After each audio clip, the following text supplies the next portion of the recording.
I believe this is it. New York ટાઈમ્સમાં ઘણા વખત પહેલા તંત્રી લેખ હતો, how to bypass the bypass. જગતના ઘણા તૂતો છે, એમાંનું બાયપાસ એક મોટું તૂત પુરવાર થયું છે. આ મનુ કોઠારીનો ઓપિનિયન નથી. 10 વર્ષ પહેલા it has been discarded as useless and harmful. ફાયદો બહુ કરે છે સંસ્થાને, ડોક્ટરોને, પણ પેશન્ટને સરવાળે બાદબાકી જ હોય છે. છેલ્લા 10 વર્ષની control trial have not shown any advantage of bypass over ordinary treatment, which is also not treatment. ફક્ત દુકાનો લગાડીને આ લોકો બેઠા છે, એટલે હવે દુકાન બંધ કરવાની તાકાત નથી. 1977માં મને કહેવામાં આવેલું કે મનુ કેન્સરની કંઈ દવા નથી, છે જ નહીં, પણ એટલો બધો મોટો વેપાર છે કે અમે લોકોને સાચું કહેવા તૈયાર નથી.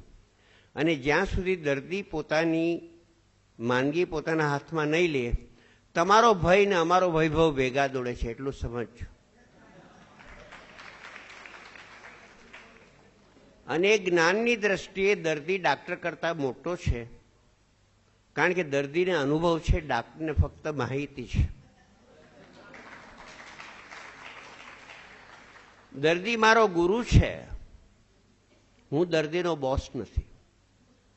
મને કઈ જો કઈ નાનું મોટું જ્ઞાન છે. અને આર્થર બ્લૂમફિલ્ડ, અત્યારે અમેરિકામાં ગેરદવાઓ આપવાથી જે મૃત્યુઓ થાય છે એનો આંકડો કાર એક્સિડન્ટ કરતાં વધી ગયો છે. અને આર્થર બ્લૂમફિલ્ડ, જેને પોતાને પર્સનલ ડોક્ટર બે ટ્રેજેડી થયેલી, એણે એમ કીધેલું કે દરેક હોસ્પિટલમાં એક બોર્ડ મૂકો, there are a few whom we can help, but there is none whom we cannot harm. There are a few whom we can help. There are none which can. મારા 6 ભાઈઓમાંથી 4 heart એટેકથી મરી ગયા છે.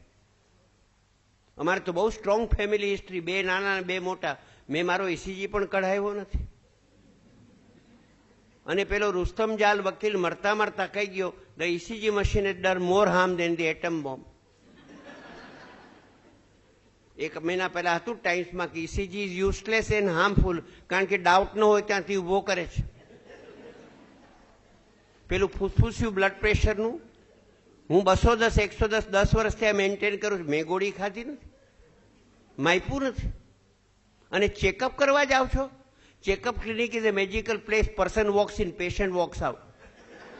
ઓહ, ક્યા બાત.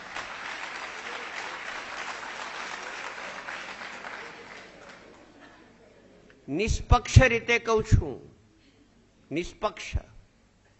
આમાં મારી સાથે Louis Thomas અમેરિકાના, લાયલ Watson યુરોપના છે, કે the greatest discovery of the 20th century is the profundity of human ignorance. કેન્સરની બાબત અમે સ્પેલિંગની આગળ જઈ શક્યા નથી ને જવાના નથી. હાર્ટ એટેકની બાબત સેમ, ડાયાબિટીસની બાબત સેમ, બ્લડ પ્રેશરની બાબત સેમ, આર્થરાઇટિસની બાબત સેમ. પણ હજુ ભદ્ર સમાજને એમ છે કે પૈસાને જોરે તબિયત ખરીદી શકાશે. અને ઈશ્વરના દરબારમાં સારી વાત છે કે કોઈ બેટો પૈસાના જોરે 1 મિનિટ લાંબુ જીવો નથી, એને કોઈ પૈસાના અભાવે વહેલો મર્યો નથી. કુદરતી એટલી મહેરબાની છે. આપણે બધા ભૂલી ગયા છીએ. વિનોબાએ કીધું, 1 શ્વાસ 1 પૂર્ણ જીવન છે. I first inspire, then I expire. Manu Kothari expired just now before you. બીજો શ્વાસ આવ્યો છે તો બળબડ કરે છે, નહીતર રામ બોલો ભાઈ રામ. તરુણ બેનર્જી, મારો મિત્ર કાર્ડિયોલોજીસ્ટ, કલકત્તામાં મંચ ઉપર ચડ્યો, how to prevent heart attack, અને ત્યારે જ મરી ગયો હાર્ટ એટેકથી.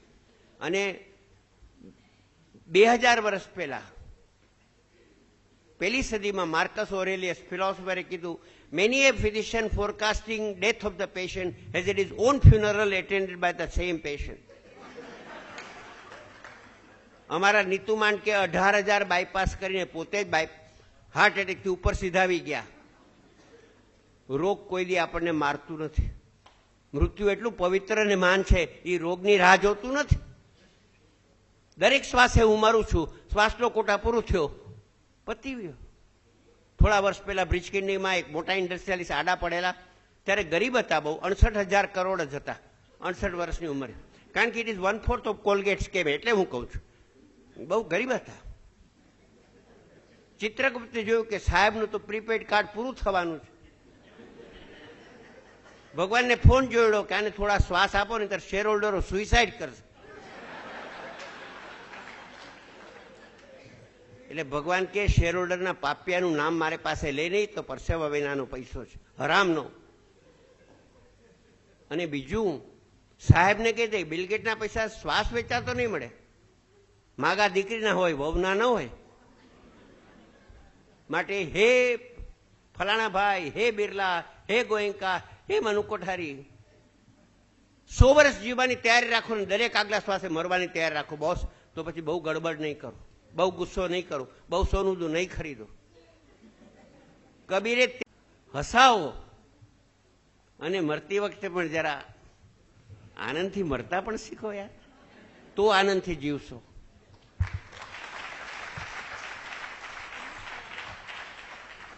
મને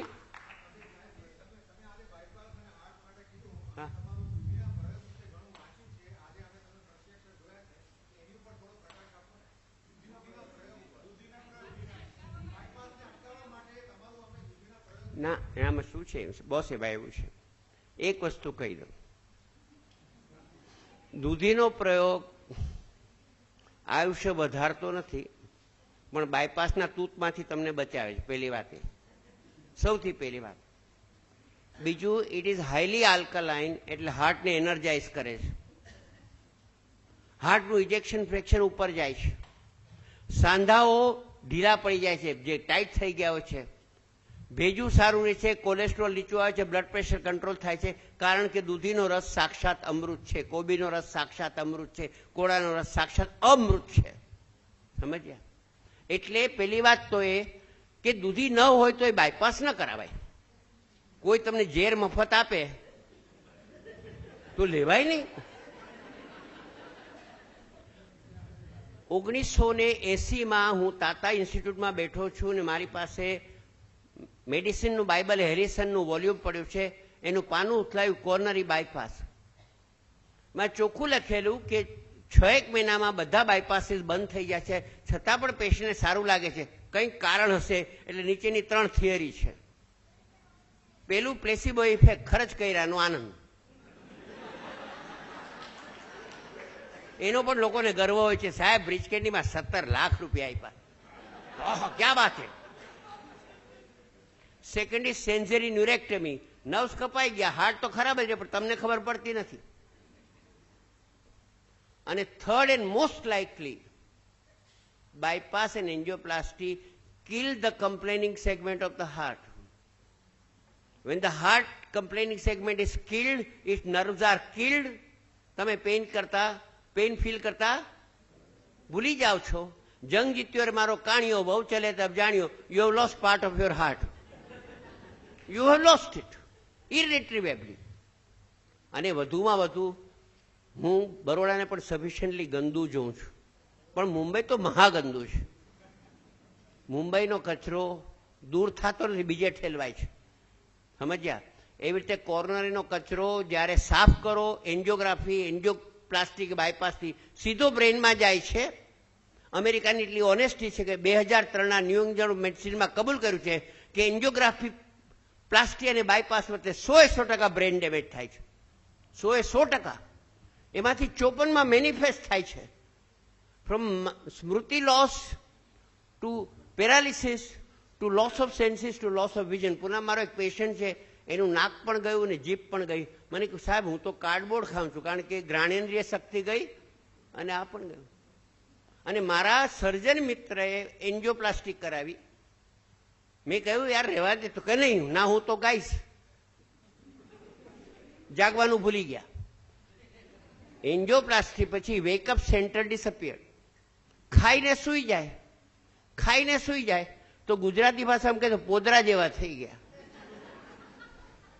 પછી આલ્ઝાઇમર શરૂ થયું પથારીમાં, અને એને 10 ગોળી આપતા હતા, કારણ કે ડાયાબિટીસ, હાઇપરટેન્શન, કોરોનરી. મેં એની ડોક્ટર દીકરી, તું આટલી દવા કેમ આપત? તો કે ડાક્ટર એમ કે છે કંઈક થઈ જશે. મેં કંઈક થવા દે યાર. દવા વિડ્રો કરી, પછી 4.5 વર્ષ કાઢ્યા. બોસ, તમારો શ્વાસનો કોટા સિલેક્ટ હશે ને કોણ તમને મારવાનું છે, અને શ્વાસનો કોટા સિલેક્ટ કરીને કોણ તમને જીવાડવાનું છે. પણ તમારા અમારા ઉપર ડબલ આશીર્વાદ છે. બગડો કે મરી જાવ તો રોગને બ્લેમ કરો છો, સુધરી જાવ તો ડાક્ટરને ક્રેડિટ આપો છો. અમારે બે રીતે ઘી કેળા છે.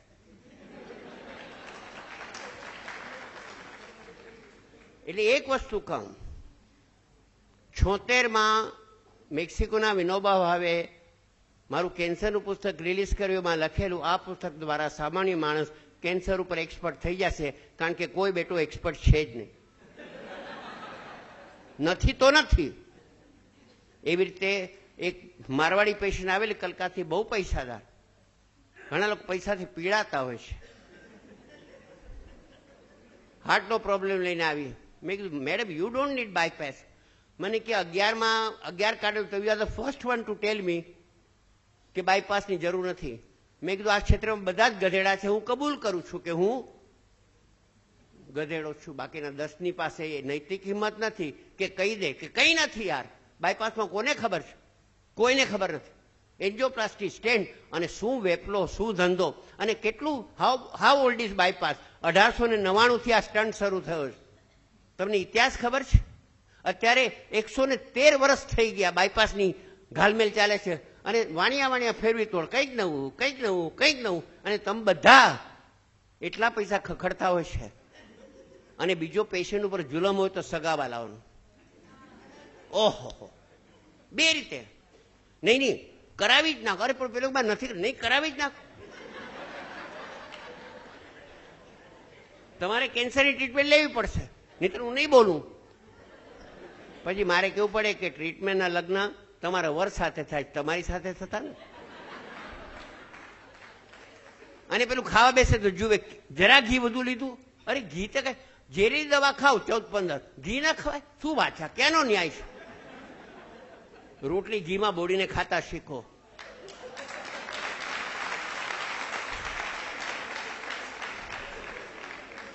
અને ખાધે કોઈ મર્યું નથી.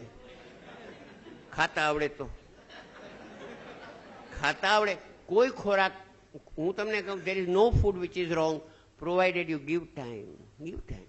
કચરો ખાઓ પણ ધીરે ધીરે ખાઓ. એટલે એક છોકરીને મેં 14 કિલો ઘટાડવામાં મદદ કરી. પછી મને કે મને ફાસ્ટ ફૂડ બહુ ભાવે, શું કરું? મેં કીધું સ્લોલી ખા. ફાસ્ટ ફૂડ છે એ સ્વાદ છે. ન્યુટ્રિશનને ગોલી મારો, સ્વાદ છે. તો ભાઈ સ્વાદનું ક્ષેત્ર મોટું છે.